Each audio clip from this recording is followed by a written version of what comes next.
नमस्कार विद्यार्थी मित्रांनो. मागील तासाला आपण आधुनिक काळातील इतिहास लेखन, त्याच्यामध्ये ब्रिटिश इतिहास काळ आणि भारतीय इतिहास लेखनाच्या विविध तात्विक प्रणाली, त्याच्यामध्ये वसाहतवादी इतिहास लेखन असेल, प्राच्यवादी इतिहास लेखन असेल आणि राष्ट्रवादी इतिहास लेखन असेल, याची माहिती घेतलेली आहे. आज आपण स्वातंत्र्योत्तर काळातील इतिहास लेखन याची माहिती घेणार आहोत. आता स्वातंत्र्योत्तर कालखंडामध्ये जे इतिहास लेखन केलं गेलं, त्या इतिहास लेखनामध्ये आपल्याला असं जाणवतं की अगोदर जो इतिहास लिहिला जायचा तर तो अ, राजघराण्याच्या इतिहासावर भर दिला गेलेला होता. म्हणजे राजे महाराजे यांच्यावर इतिहास लेखन केलेलं होतं. पण असं इतिहास लेखन केलं जात असतानाच, म्हणजे इतिहास लेखन हे चालू होतं, राजे महाराजे किंवा राजघराण्यांवर इतिहास लेखन चालू होतं. पण असं इतिहास लेखन केलं जात असतानाच सांस्कृतिक, सामाजिक, आर्थिक इतिहासही लिहिण्यास सुरुवात झालेली होती. म्हणजे इतरही सामाजिक असतील, समाजावर असेल, संस्कृती असेल, आर्थिक असेल, याविषयी इतिहास लिहायला सुरुवात झालेली होती. स्वातंत्र्योत्तर काळात समाज, विज्ञान, अर्थव्यवस्था, राजकीय प्रणाली, धार्मिक विचारसरणी, सांस्कृतिक पैलू यांचा इतिहास अभ्यासण्याची आवश्यकता विचारवंतांना वाटू लागली. आणि मग याच्यातून जे इतिहास लेखन केलं गेलं, त्याच्यामध्ये 3 वैचारिक प्रवाह आपल्याला आढळतात. एक मार्क्सवादी इतिहास लेखन, दुसरं वंचितांचा सबऑल्टर्न इतिहास आणि स्त्रीवादी इतिहास लेखन. आता त्यापैकी आपण मार्क्सवादी इतिहासाची माहिती घेऊ. आता मार्क्सवादी इतिहास म्हणजे काय?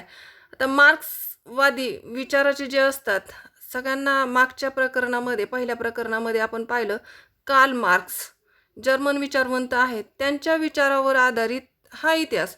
कार्ल मार्क्स काय म्हणतो? आता चला आपण बघू. मार्क्सवादी इतिहासकारांच्या लेखनात आर्थिक व्यवस्थेतील उत्पादनाची साधने, पद्धती आणि उत्पादनाच्या प्रक्रियेतील मानवी संबंध याचा विचार मध्यवर्ती होता. आता आपण त्यांचे विचार पाहिलेलेच आहे. कार्ल मार्क्सचे विचार पाहिला आपण, की त्याचं म्हणणं काय आहे, की समाजामध्ये जे सामाजिक संबंध असतात ते उत्पादनाच्या साधनावर अवलंबून असतात. ज्याच्याकडे या उत्पादन साधनाची मालकी असते तो काय करतो? ज्यांच्याकडे नाहीत त्यांचं काय करतो? तो शोषण करतो. आणि त्याच्यातून 2 वर्ग समाजामध्ये निर्माण होतात. ज्यांच्याकडे उत्पादन साधनांची मालकी आहे तो, आणि ज्याच्याकडे नाही आहे असा तो. आणि मग इतिहास म्हणजे काय? तर अशाच लोकांचा इतिहासामध्ये त्याचा अभ्यास केला जातो. म्हणजे कार्ल मार्क्सच्या विचारसरणीनुसार की उत्पादनाची साधने, आर्थिक व्यवस्थेतील उत्पादनाची साधने, पद्धती, उत्पादन प्रक्रियेतील मानवी संबंध याचा विचार मध्यवर्ती होता. प्रत्येक सामाजिक घटनेचा सर्वसामान्य लोकांवर काय परिणाम होतो याचे विश्लेषण करणे हे मार्क्सवादी इतिहास लेखनाचे महत्त्वाचे सूत्र होते. म्हणजे प्रत्येक सामाजिक घटना जी होते त्याचा सर्वसामान्य लोकांवर काय परिणाम होतो याचं विश्लेषण करणं हे इतिहास लेखनामध्ये महत्त्वाचं, हे मार्क्सवादी विचारसरणीचं महत्त्वाचं सूत्र होतं. बघू आपण मार्क्सवादी इतिहासकार कोण होते भारतामध्ये.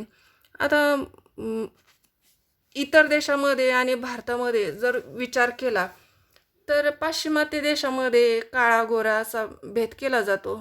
आता नाही राहिलं बरं का एवढं, पण काळा गोरा असा भेद केला जातो. तर भारतासारख्या देशामध्ये जाती व्यवस्था आहे. तर मग मार्क्सवादी इतिहासकारांनी काय केलं, तर जाती व्यवस्थेत कसे बदल होत गेले त्याचा अभ्यास केला. भारतामध्ये मार्क्सवादी इतिहास लेखन पद्धतीचा अवलंब प्रभावी रीतीने करणाऱ्या इतिहासकारांमध्ये मग कोण कोण आहेत बघू आपण. इथं संकल्पना चित्र पडेल की मार्क्सवादी इतिहासकार. तर पहिले आहेत दामोदर धर्मानंद कोसंबी, कॉम्रेड श्रीपाद अमृत डांगे, श्यामशरण शर्मा, कॉम्रेड शरद पाटील. आता हे कॉम्रेड एक जे मार्क्सवादी विचारसरणीचे असतात, कम्युनिस्ट असतात, त्यांना एक उपाधी दिलेली असते, पदवी दिलेली असते, कॉम्रेड म्हटलं जातं त्यांना.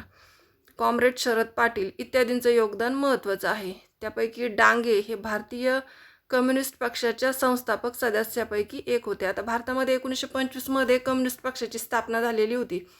तर त्या पक्षाची स्थापना झाली तर त्यावेळेस त्या संस्थापक सदस्यापैकी एक हे डांगे होते. त्यांचं प्रिमिटिव्ह कम्युनिझम टू स्लेव्हरी हे पुस्तक मार्क्सवादी इतिहास लेखनाचं उदाहरण आहे. नाव लक्षात राहू द्या, डांगे यांचं पुस्तक प्रिमिटिव्ह कम्युनिझम टू स्लेव्हरी हे पुस्तक मार्क्सवादी इतिहास लेखनाचं उदाहरण आहे. आता बघू आपण दुसरं, वंचितांचा सबऑल्टर्न इतिहास. वंचित म्हणजे समाजातील सर्वात खालचा घटक. सबऑल्टर्न म्हणजे गरीबातले गरीब किंवा खालचा घटक, त्यांचा इतिहास बघू आपण. तर याच्यामध्ये सर्वात जास्त योगदान आपल्याला इथे 2 चित्र दिसतात, ते महात्मा ज्योतिराव फुले आणि बाबासाहेब आंबेडकर यांचं योगदान मोठं आहे वंचितांचा इतिहास लिहिण्यामध्ये. तर वंचित समूहाचा इतिहास लिहिण्याची सुरुवात मार्क्सवादी इतिहास लेखनाच्या परंपरेतूनच झाली असे म्हणता येईल. समाजाच्या तळाशी असलेल्या सर्वसामान्य लोकांच्या स्तरापासून सुरुवात करायला पाहिजे ही कल्पना मांडण्यामध्ये अँटोनियो ग्रामची या इटालियन तत्त्वज्ञाचं स्थान महत्त्वाचं आहे. म्हणजे ही सुरुवात कुणी केली की बाबा समाजातील राजे महाराजे यांचा इतिहास लिहिला जातो, ठीक आहे, पण जो खालचा स्तर आहे त्यांचा पण इतिहास लिहिला गेला पाहिजे, त्यांचा पण विचार केला गेला पाहिजे. ही कल्पना सर्वात प्रथम अँटोनियो ग्राम हा इटालियन तत्त्वज्ञ आहेत, त्याने मांडली. त्याचं स्थान महत्त्वाचं आहे. तर वंचितांचा इतिहास लिहिण्यासाठी लोकपरंपरा हे महत्त्वाचे साधन मानले गेले. वंचितांच्या इतिहासाला एक महत्त्वाची विचारसरणी म्हणून स्थान मिळवून देण्याचे महत्त्वाचे कार्य रणजित गुहा या भारतीय इतिहासकाराने केले. परंतु त्यापूर्वीच भारतामध्ये वंचितांच्या इतिहासाचा विचार महात्मा ज्योतिराव फुले आणि डॉक्टर बाबासाहेब आंबेडकर यांच्या लेखनातून दिसतो. आता समाजामध्ये जे अस्पृश्य, आपण थोडक्यात म्हणू, जे अस्पृश्य समजले गेले. आता भारत स्वतंत्र झाल्यानंतर तर संविधानाने सर्वांना समान माणूस म्हणून जगण्यास समान अधिकार दिलेला आहे. पण त्या अगोदर ज्या भारतामध्ये जाती व्यवस्था होती, मग समाजातील जे अस्पृश्य समाज होता त्यांच्यावर देखील इतिहास लिहिला गेला पाहिजे. त्यांच्यावर होणारे अत्याचार असतील तर याविषयी ज्योतिराव फुले आणि डॉक्टर बाबासाहेब आंबेडकर यांच्या म्हणजे लेखनातून की त्यांच्याविषयी पण विचार त्यांनी केला. तर महात्मा फुलेंचं नाव लक्षात असू द्या, पुस्तक त्यांनी लिहिलेले गुलामगिरी. या पुस्तकातून त्यांनी अस्पृश्यांवर होणारे अत्याचार, त्यांना होणारे शिक्षा या सविस्तर लिहिलेले आहेत गुलामगिरी पुस्तकामध्ये. मग शूद्रातिशूद्रांचा इतिहास नव्याने उलगडून त्यांनी दाखवला. धर्माच्या नावाखाली स्त्रिया, शूद्र, आता वंचितामध्ये स्त्रियासुद्धा येतात. स्त्रिया, शूद्र, अतिशूद्र यांच्या होणाऱ्या शोषणाकडे लक्ष वेधलं गेलं. त्यानंतर भारताच्या सांस्कृतिक आणि परकीय घडणीत दलित वर्गाचा मोठा वाटा आहे.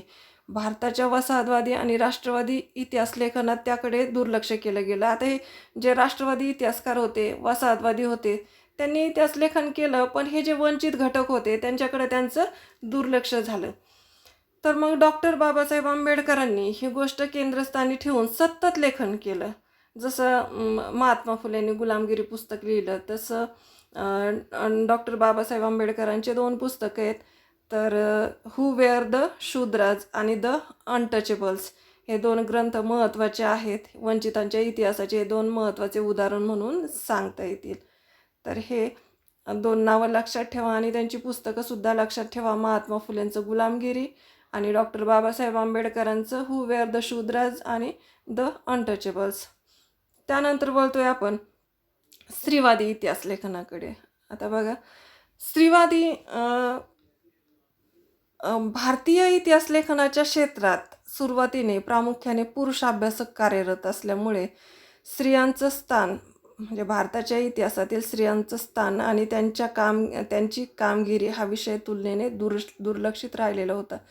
पुरुष सगळे इतिहास लेखनकार होते आणि त्याच्यामुळं स्त्रियांच्या इतिहासाकडं थोडंसं दुर्लक्षच झालं. आता एकदम फार प्राचीन काळातला किंवा मध्ययुगातला जरी इतिहास पाहिला आपण किंवा आधुनिक काळातला इतिहास जर पाहिला तर एकदम तुरळक स्त्रियांची आपल्याला नावं ऐकायला भेटतील. जसं झाशीची राणी असेल, रजिया सुलतान असेल, असे कमी नावं आपल्याला पाहायला मिळतात. कारण इतिहासकार कोण होते तर पुरुष होते आणि त्याच्यामुळं इतिहासामधील स्त्रियांचं स्थान आणि त्यांची कामगिरी हा विषय तुलनेने दुर्लक्षित राहिलेला होता आणि त्यावर अधिक प्रकाश टाकणं हे स्त्रीवादी इतिहासकारांपुढे पहिले आव्हान होते. तसेच स्त्रियांनी निर्मिलेल्या साहित्याचे संशोधन आणि संकलन करणेही आवश्यक होते. इतिहासामध्ये स्त्रियांच्या स्थानांचा विचार नव्यानं होणं आवश्यक होते. मग 19व्या शतकामध्ये स्त्रियांविषयी लेखन करणाऱ्या लेखिकांमध्ये ताराबाई शिंदे यांचं नाव सर्वात पुढे आहे. तर त्यांनी स्त्रियांना समाजामध्ये कशी पुरुषप्रधान व्यवस्था आहे, त्यानंतर जाती व्यवस्था आहे, यांना विरोध करणारे लेखन केलं. त्याचबरोबर 1882मध्ये त्यांनी स्त्री पुरुष तुलना हे पुस्तक त्यांनी प्रसिद्ध हे पुस्तक लिहिलं. त्यांनी हे स्त्रीवादी इतिहास लेखन म्हणलं जातं. मग यामध्ये स्त्रियांवर होणारे अत्याचार असतील, काय स्त्रियांना मिळणारा दुय्यम दर्जा असेल, त्या सर्वावर त्यांनी लेखन केलेलं आहे. आणि हे भारतामध्ये स्त्रियांवर लिहिलं गेलेलं पहिलं पुस्तक असं मानलं जातं 1882 सालचं स्त्री पुरुष तुलना. त्यानंतर पंडिता रमाबाई 1888मध्ये the high caste Hindu woman. High caste म्हणजे काय, वरच्या जातीतील ज्या हिंदू स्त्रिया होत्या त्यांच्याविषयी त्यांचे काय प्रश्न असतील, काय अडचणी असतील, काय ते या पुस्तकामध्ये लिहिलं गेलेले. हे 2 पुस्तकं लक्षात राहू द्या. पंडिता रमाबाई यांचं the high caste Hindu woman आणि ताराबाई शिंदे यांचं स्त्री पुरुष तुलना. मग स्वातंत्र्योत्तर काळामध्ये झालेले लेखन, स्त्रियांना घरी आणि कामाच्या ठिकाणी मिळणारी वागणूक. मग त्यांना स्वातंत्र्य काळामध्ये जे स्त्रियांवर लेखन झालं, तर त्यांना घरी आणि कामाच्या ठिकाणी कशी वागणूक मिळते, त्यांचा राजकीय समतेचा हक्क यासारख्या विषयावर लक्ष केंद्रित झालेले दिसते. आता अलीकडच्या काळामध्ये जे स्त्रीवादी इतिहास लेखन केलं गेलं त्याच्यामध्ये मीरा कोसंबी यांचं crossing threshold feminist access in social history या पुस्तकाचा उल्लेख करता येईल. त्यात महाराष्ट्रातील पंडिता रमाबाई, भारतातील पहिल्या कार्यरत स्त्री डॉक्टर रखमाबाई यासारख्या स्त्रियांच्या जीवनावरील निबंध आहेत. त्याचबरोबर महाराष्ट्रामध्ये दलित स्त्रियांच्या दृष्टिकोनातून सामाजिक वर्ग म्हणजे दलित स्त्रियांच्या दृष्टिकोनातून सामाजिक वर्ग, जात इत्यादीच्या बाबतीत लेखन झालं. मग त्यामध्ये शर्मिला रेगे यांचं लेखन महत्त्वाचं आहे. त्यांचं writing caste, writing gender, reading Dalit women's testimonies यामध्ये दलित स्त्रियांच्या आत्मचरित्रावर त्यांनी लिहिलेल्या निबंधांचं संकलन आहे. मग विशिष्ट विचारप्रणाली, आता ह्या विचारप्रणाली आहेत सगळ्या. मार्क्सवादी इतिहास लेखन आहे, वंचितांचा इतिहास असेल, त्यानंतर स्त्रीवादी इतिहास लेखन असेल, ह्या सगळ्या विचारप्रणालीनुसार इतिहास लेखन केलं गेलं. पण विशिष्ट विचारप्रणालीचा आश्रय न करता इतिहास लिहिला गेला. कोणत्याच विचारप्रणालीचा आश्रय न घेता इतिहास लिहिणाऱ्यामध्ये सर यदुनाथ सरकार, सुरेंद्रनाथ सेन, रियासतकार गो. स. सरदेसाई, त्र्यंबक शंकर शेजवळकर यांचा नामोल्लेख करावा लागतो. आता याच्यामध्ये गोविंद सखाराम सरदेसाई यांनी मराठी रियासत प्रकाशित करून मराठी इतिहास लेखन क्षेत्रात मोठी कामगिरी केली. त्यांचे हे कार्य इतके लोकप्रिय झाले की समाज त्यांना रियासतकार या नावाने ओळखू लागला. त्यांनी मराठ्यांचा समग्र इतिहास अनेक खंडात प्रकाशित केला. मग मराठ्यांच्या इतिहासावर प्रकाश टाकला त्यांनी आणि त्यांच्या पुस्तकाचं नाव होतं मराठी रियासत आणि त्याच्यावरून त्यांचंच नाव पडलं रियासतकार. सगळे त्यांना रियासतकार म्हणून ओळखू लागले. हे लक्षात असू द्या. हे नाव गोविंद सखाराम सरदेसाई. अलीकडच्या काळामध्ये य.दी. फडके, रामचंद्र गुहा इत्यादी संशोधकांनी आधुनिक इतिहास लेखनात महत्त्वाची कामगिरी बजावलेली आहे. भारतीय इतिहास लेखनावर भारतात उदयाला आलेल्या सामाजिक राजकीय चळवळीचा प्रभाव होता. त्याच्याबरोबरीने भारतीय इतिहास लेखनाची परंपरा स्वतंत्रपणे आणि समृद्धरित्या विकसित होत गेली. म्हणजे एक पाश्चात्य शिक्षण पद्धती सुरू झाली. हळूहळू मध्यमवर्ग निर्माण झाला भारतामध्ये. तो दुसऱ्या देशात इंग्लंडमध्ये जाऊन, अमेरिकेमध्ये जाऊन शिक्षण घेऊ लागला. जगभराच्या संस्कृतीशी आणि जगभरात काय चाललेलं आहे याच्याशी त्यांचा संबंध आला. त्याचबरोबर ब्रिटिश इतिहास लेखन जे लिहिलं गेलं ते त्यांनी वाचलं आणि त्यांना कळालं की आपली संस्कृती कशी श्रेष्ठ आहे. पण हे दाखवताना त्यांनी त्यांच्यावर ब्रिटिश इतिहासकारांच्या विचारप्रणालीवर वसाहतवादी किंवा म्हणू आपल्याला एक गौण दर्जा कसा दिलेला हा दिसून आला आणि त्यांनी इतिहास लेखन मग करायला सुरुवात केली. आणि त्यानंतर मग ज्या सामाजिक राजकीय चळवळी झाल्या त्यांचासुद्धा इतिहास लेखनावर प्रभाव होता, ज्या राजकीय चळवळी झाल्या. आणि मग हळूहळू इतिहास लेखनाची परंपरा स्वतंत्रपणे आणि समृद्धरित्या भारतामध्ये विकसित होत गेलेली दिसते. आता हे स्वाध्याय सोडवायचं आहे सगळ्यांनी. आणि संकल्पना चित्र जे आहे ते पेननेच काढायचं आहे, पेन्सिलने काढायचं नाही. आता हे गाड्याला जागा बघू आपण. भारतीय पुरातत्व सर्वेक्षण खात्याचे पहिले सरसंचालक, सगळ्यांना माहिती आहे, तुम्हालाच सांगितलं होतं, अलेक्झांडर कनिंगहॅम. त्यानंतर हितोपदेश या संस्कृत ग्रंथाचा जर्मन भाषेत अनुवाद, तर हे फेडरिक मॅक्स म्युलर. तर स्वाध्याय सोडवायचं आहे आणि हे संकल्पना चित्र जे आहे, हे संकल्पना चित्र तर सगळ्यांनी पेन्सिलने नाही काढायचे, पेनाने काढायचे. बोर्ड पेनानेच मागतं, पेन्सिलने काढलेले असतील तर मार्क मिळणार नाहीत. तर आता इथे थांबू आपण. पुढच्या तासाला आपण राज्यशास्त्राचं पहिलं प्रकरण शिकवायला घेऊ.